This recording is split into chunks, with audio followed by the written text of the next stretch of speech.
guys, Alex the Border Collie here, and today I'm going to be doing an artist's commentary on Sonic Reborn Chapter 1. In case any of you guys were wondering, because I had been talking before about doing a comic dub of this, I did get voice actors together for the dub, but none of them have really gotten back to me, except for Amy and Honey. I really appreciate that you two actually did what you said you would do, but I've sent scripts out to the rest of the guys and not really heard anything back from them. So it's looking less and less like the comic dub is going to happen anytime in the near future. However, if you guys still do really want to see a dub of this, and I would still really love to make one, there are plenty of people on YouTube who do comic dubs and stuff, and if you know someone in particular that you really like their dubs, you can go talk to them and see if they'd be willing to help out with putting a dub together for this comic. And I'm sure it'll mean a lot more to them hearing that suggestion come from a fan of the comic than just having me go up to somebody and be like, hey, you should totally dub my comic for me. So in any case, what the artist commentary is just me going through the pages and just sort of talking about stuff, my thoughts on the comic and whatnot.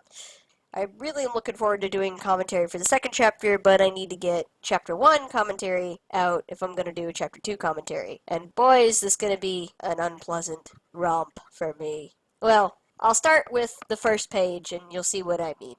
The problem with Chapter 1 overall that just makes me kind of groan when I look back on it is just that, in general, Chapter 1's quality is not as high as the second chapter. But of course that makes sense. That is the nature of the beast. It gets better as it goes. But in particular, the worst part about Chapter 1 for me is just all the backgrounds are really not fantastic. There's a lot of less than stellar backgrounds here.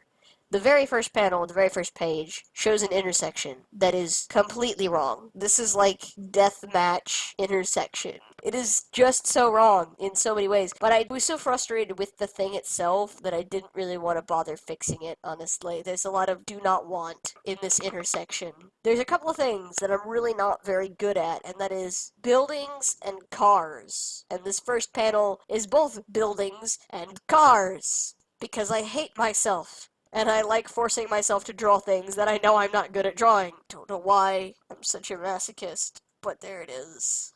The second and third panels too, the window just is wrong. Like, there's no frame for this window, and so it doesn't really look like a real window.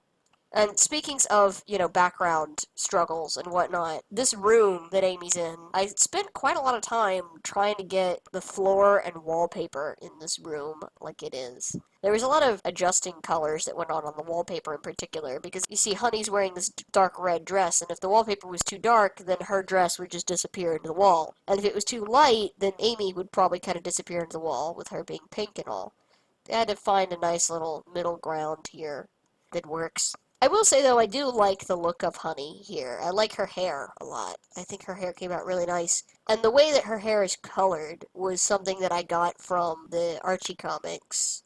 I've actually only recently started reading the Sonic comics. Although I've been vaguely familiar with some of what's in them for some time, I've only really started actually reading some here and there, in the form of, like, picking up an occasional trade edition from a comic shop when I'm out, and just reading through it.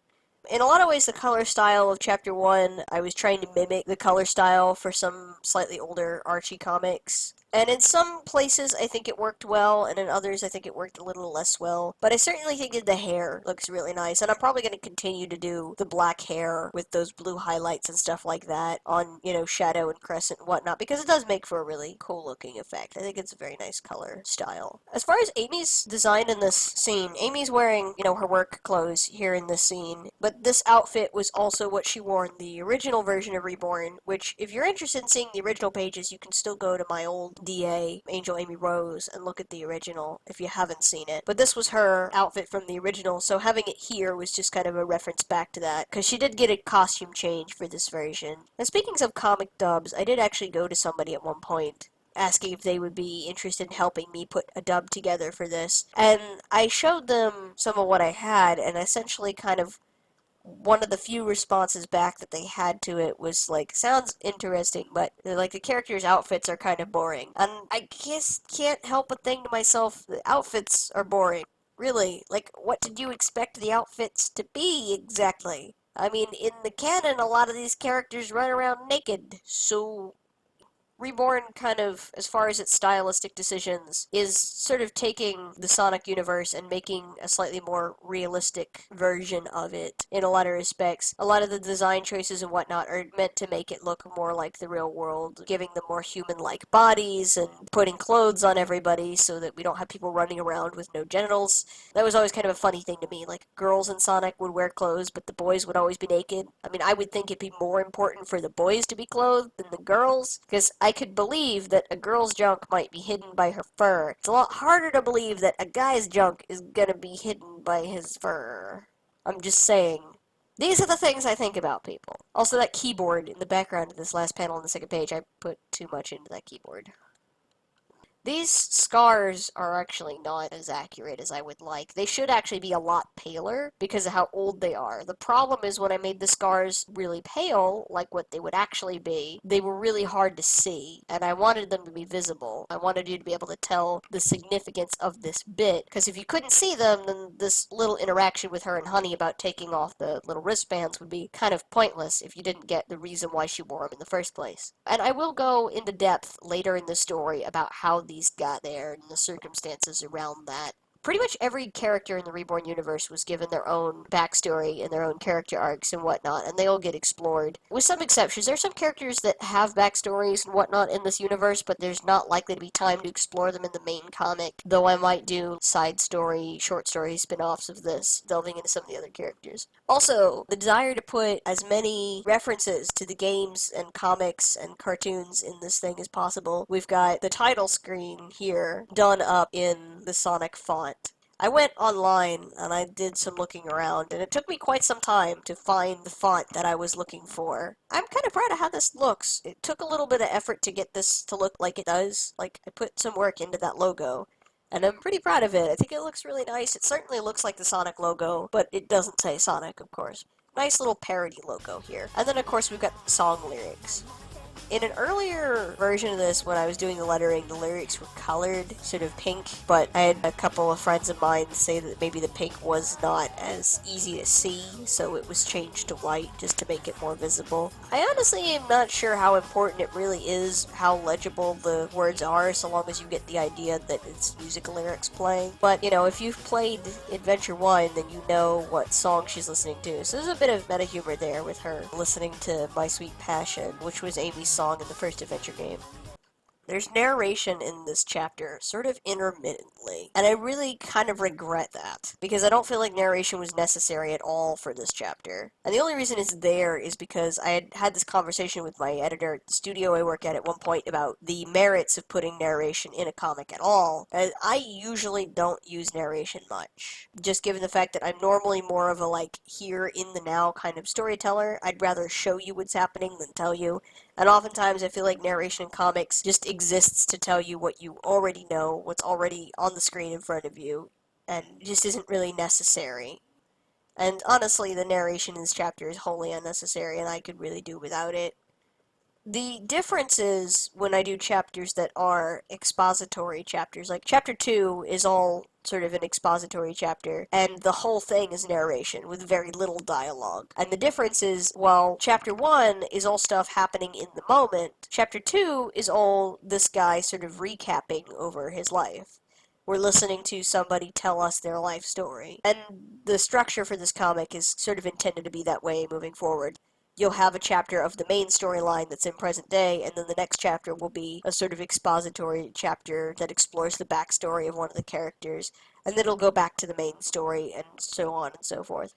My lettering is not fantastic in chapter 1. I think I've been slowly getting better at lettering. Also, rain. Freaking rain.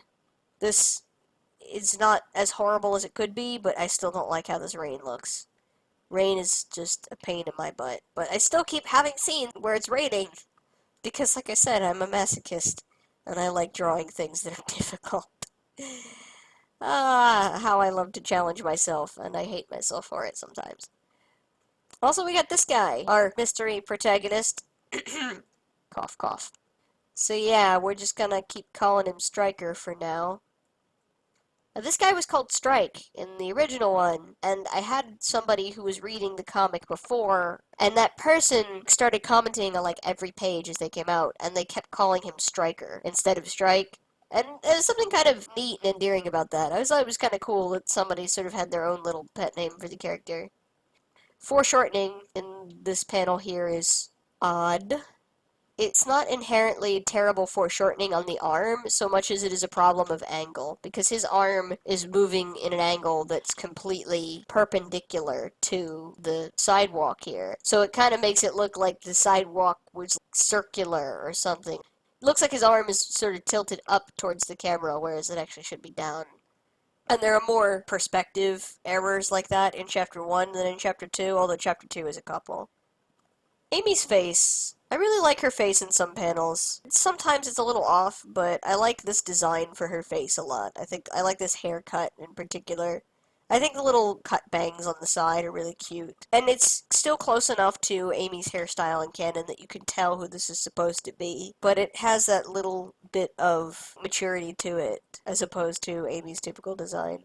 And she's a little thief. She just swiped up that Chaos Emerald and she stuffed it in her bag. Pretty much everyone on Mobius knows what a Chaos Emerald is. They're a really big thing, just a big part of their culture for a very long time. Though the Chaos Emeralds themselves are normally kept locked up and secure by the government for obvious reasons.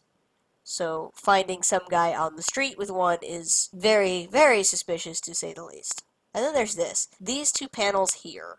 I think I actually have a version of this page where I fixed it and got the effect the way I wanted it. But the original intention was to do a focus blur, where in the first panel, the picture is clear, but he's out of focus, and then in the second panel, he's in focus, but the picture is sort of blurry and out of focus. But I can't really do that effect the way I wanted to in Psy, and at the time I didn't have Photoshop on my computer. I now have CS3, so I think I've already got a version of this where I went in and I fixed it in Photoshop and did the Gaussian blur like it was supposed to be. But that's also part of the reason for the light shift. Like, there's light hitting the photo here, and in the next panel it shifts over to him. And that was done in place of the focus blur, because I couldn't really do that very easily. And of course, we've got a picture of Sonic, Amy, and Tails in high school. Amy's a cheerleader, and Sonic was on the track team. You know, kind of obvious givens. As far as laying down pictures, this one's actually pretty nice. In a weird way, it's actually kind of hard for me sometimes to draw people laying down from a top view, because, like, you have to make sure that it's clear that they're laying and they're not standing or something. Oh, what beautiful sound effects. That is the best lettering work ever. Also, more of my really bad backgrounds. This wallpaper in Amy's apartment looks horrible, and it's constantly inconsistent. It's always changing how big or small the pattern is. And in this bottom shot here, there should actually be her TV, and the little stand that it sits on should be behind her, but it's not. So much not want in the backgrounds in Chapter 1, and sometimes it's really obvious. Little subtle things, though. Amy's hair in this panel is actually supposed to look kind of like her hair was wet, but I didn't full-on drench her, but it did kind of make her hair hang a little limper, like it had gotten rained on. Swearing upon occasion. The original version of Reborn had more swearing in it. In part 2, because there was this idea to have Stryker and Silver constantly sort of going back and forth with each other, having these arguments, and they were like sort of name-calling competitions between the two of them. And you saw that a little bit in the original version in Chapter 2. But I dialed down the swearing, because I felt like it was excessive, necessarily so. There is still swearing in here, but it is toned down a bit. And there are some characters that are going to be more apt to swear than others, with him being one of those characters a bit more likely to swear. This costume design for Stryker still keeps reminding me of Watch Dogs. There's a thing about Stryker's identity, and BJ's like, even with all the scars and whatnot, it's still obvious who it's supposed to be. It's not obvious to everybody, because in the original version, there were people who really didn't get it until it was revealed. And so, I ended up just putting a scarf on his face to just further obscure his features. Not like it really matters much, because pretty much every Sonic character has more or less the same facial features. But I don't regret it. I think it's still a nice character design nonetheless, and I like that jacket a lot, so it works.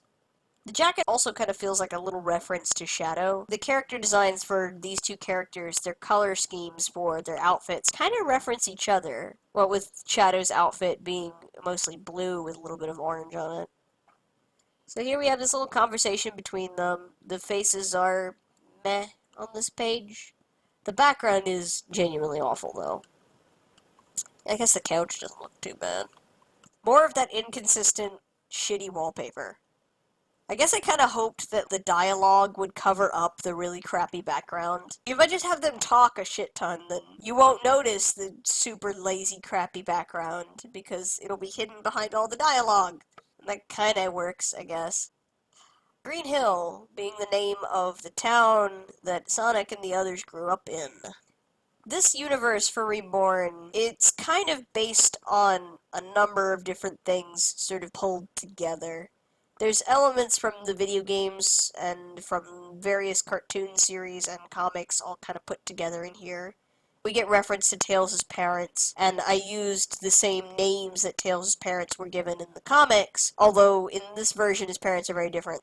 His dad's name is still Amadeus, but in this version they call him Marty as a nickname, and he's very sort of southern and laid back, very American, just with an oddly pretentious name. Which is why everyone calls him Marty, because his name isn't really fitting for it. The Tails and Amy thing. At one point, I had somebody that I had run into who had read the comic. This is, again, with the original version on the previous account.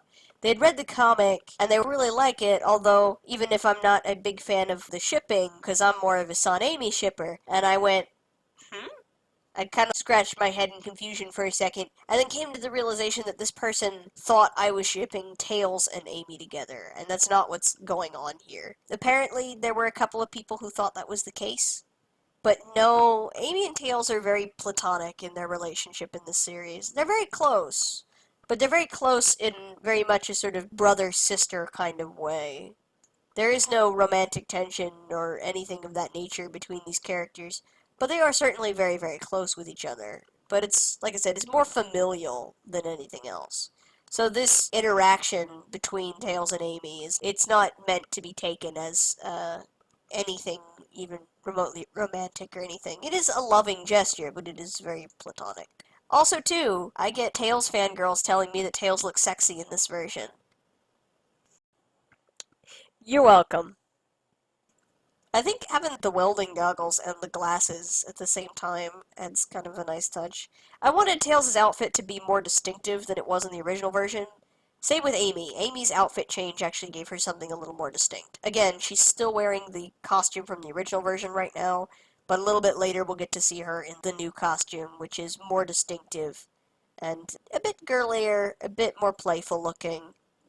So mostly it was just like, what do I do with Tails? I was scratching my brain, like, what kind of outfit do I put on Tails? And then I got this suggestion. You could go with sort of like a metal worker kind of thing. I mean, he's an inventor and he's building stuff, so he got the sort of leather smock. I don't know what it's called when you're doing metal work, but, the big leather gloves, the welding goggles that sort of pushed his bangs up, the little tuft of hair that isn't quite long enough to fit in that ponytail. Tails in this universe does not fly with his tails. Just saying that now. Why does he not fly with his tails? Because seeing a grown-ass man fly by his butt would look stupid as hell. It already looks kind of dorky in the canon material, but it would look really stupid in this comic.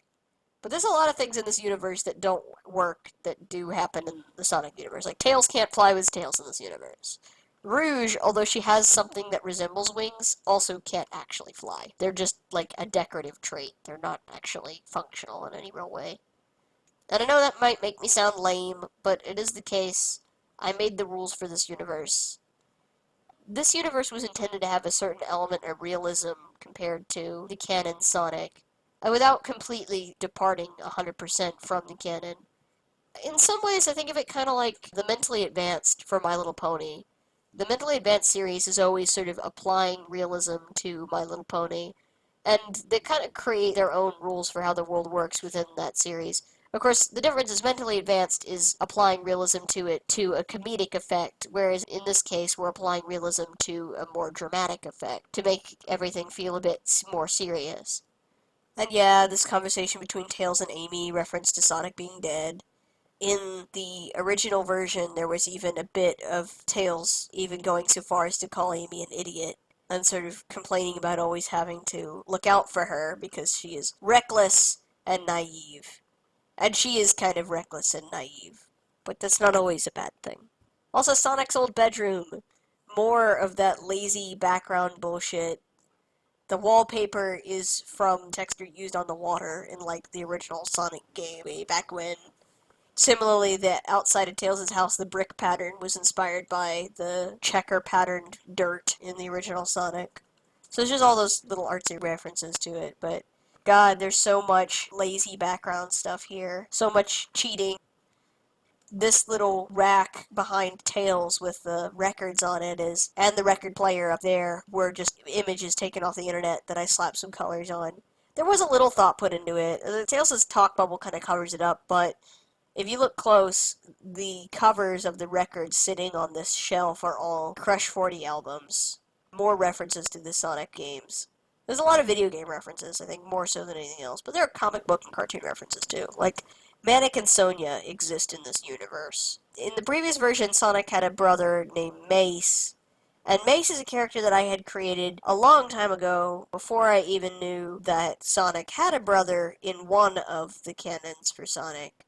And so for this version, I've decided I'm probably just going to try and take Mace's personality and fuse it with Manic, and just have Manic be both characters. I liked the idea of Sonic having this sort of bisexual, pot-smoking hippie brother, because I thought there was something really funny about that. But I want to have Manic in here too, so I'm just going to try and, like, mix those two things together and make it work. The background here is a little bit better. The addition of the picture frames on the wall helps a little bit with making the background actually feel like someone's living room. There was also a joke in the original that didn't make it into this version about Tails being kind of a hoarder and his house was just full of junk. And it's not in this version. And I think really mostly that's from laziness. I didn't want to draw big piles of junk, especially since I was going to be coloring it all. And whereas, like, when that scene happened in the original version, the comic was black and white at the time and just drawn on notebook paper. But I just didn't want to have to draw all that junk and actually diligently draw it. So that joke didn't make it in here. And then we've got my shitty nighttime colors. The atmospheric effects here are pretty terrible. I wanted the lighting to look like it was nighttime, and I think that kind of accomplishes that to an extent. Not very good nighttime lighting, but I guess it works well enough. This panel could be potentially confusing. No, there's not two of him. It's just showing the passage of time, I guess, as he's walking from point A to point B. Then we get Shadow, who's like the best part of this page, because Shadow's face in this last panel here actually looks really nice. Which is good. I mean, that's like the dramatic character reveal point, and you want it to look good. And I think Shadow's costume works really well for him, too. Putting him in the gun uniform. Now, the gun uniform for pretty much every other gun soldier we see has a black vest. Shadow's the only one wearing an orange vest. And the orange vest is sort of a denotion of rank, because he's a conductor, and that's why he's got the orange vest.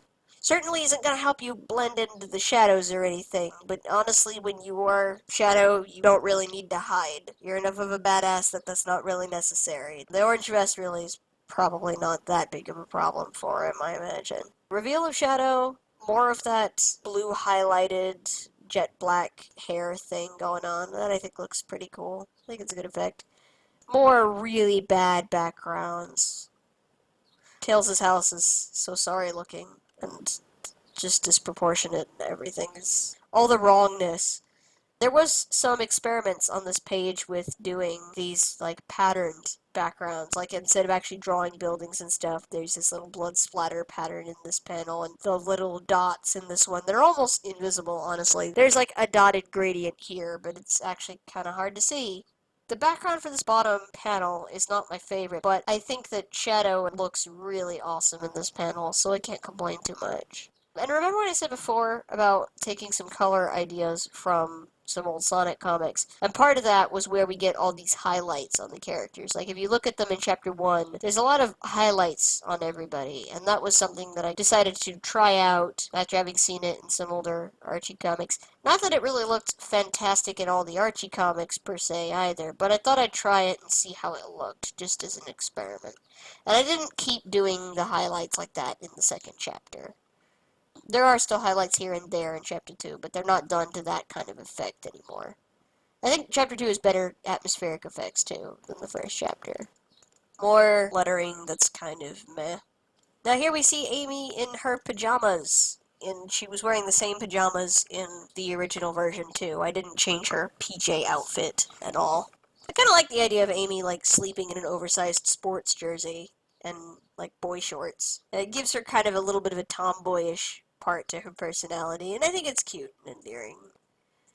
One of the things that I kind of like about Amy is that she's very, very girly on the surface, but she has these little parts to her, these little quirks that are a bit more tomboyish here and there. And I always found that kind of funny about Amy. Like, I liked that about her, that, like, she was, on the surface, this very stereotypical girly girl, but she had these little personality quirks that made her feel very human. More of that really kind of pointless narration. And Tails working on Invention X. More lettering, more dots to avoid actually drawing backgrounds. When it comes to glasses on characters that are anthropomorphic, there's always kind of this little element of how do the glasses stay on their face? Because, our glasses stay in place because we hook them behind our ears. That's obviously not possible on Tails here. And I actually have an explanation for how these glasses work. Instead of, hooking behind the ears, they actually have springs in them. This little bit at the end of the glasses here is a little padded bit. You, like, unfold the glasses, you put them on your face, and the springs will pull them tight to your face. So it's just sort of held onto your face with pressure. Probably still be kind of easy to knock glasses off someone's face, but they're not likely to just, like, fall off randomly. This bottom panel, here's a misconception people get when they look at the artwork for this comic without seeing it in any real context. The Mobians in this comic are actually not any taller than they are in the canon Sonic material. It's just they have more human-like proportions and it makes it look like they're taller, but they're actually not really all that much taller than Mobians in the canon.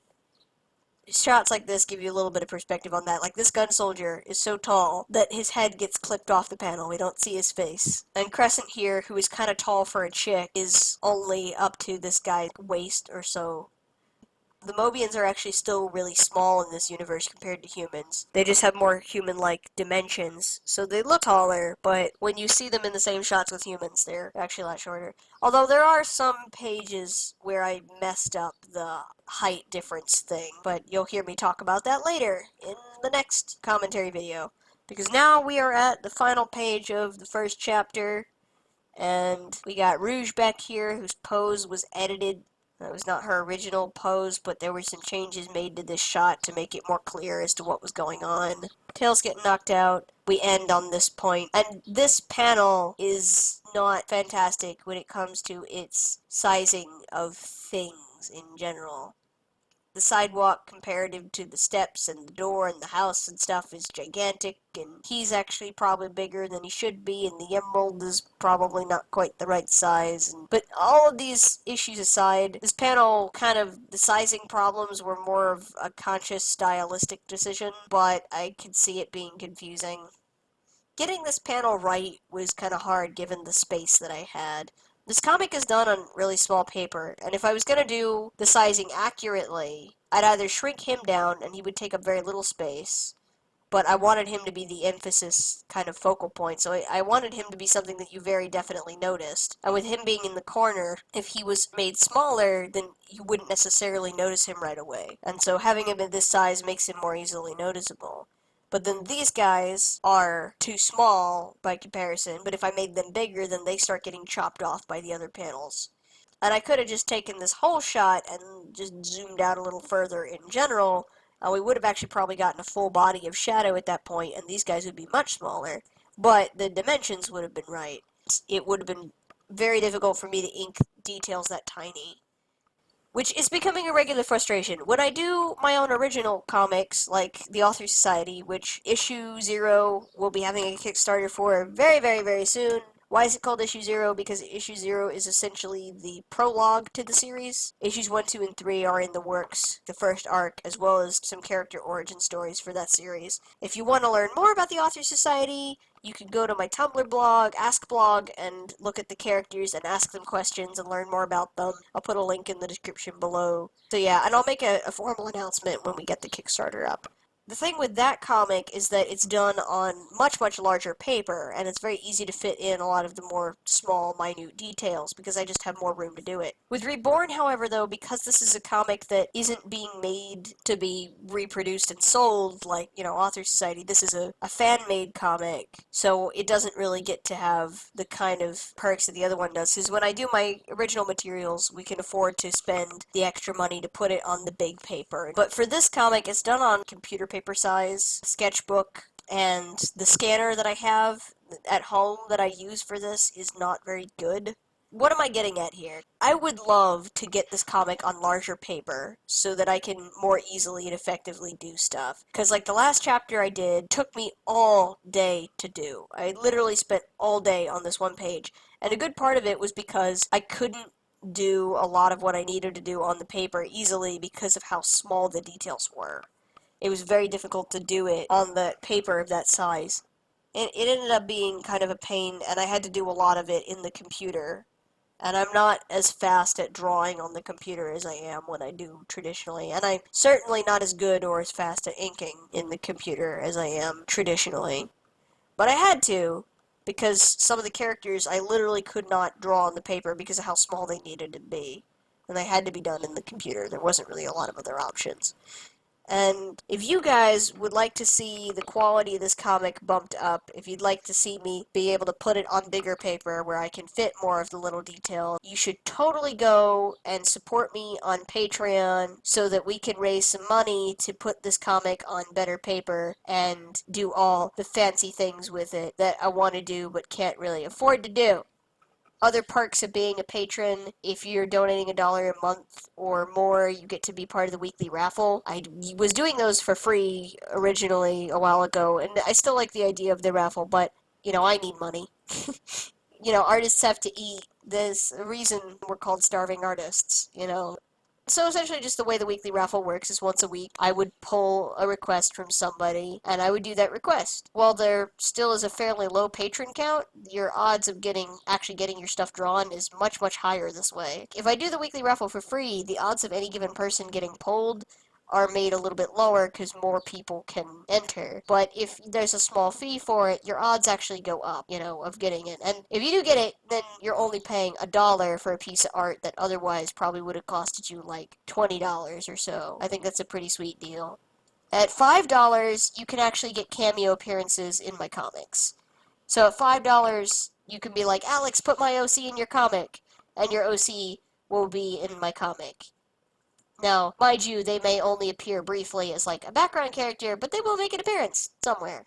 You'll also, by donating on Patreon, be able to subscribe to comics like the Author Society, so when those comics release, you can just read them online as soon as they release, as opposed to buying the issues yourself each time a new issue comes out. So, that would be convenient. That's my Patreon plug for now.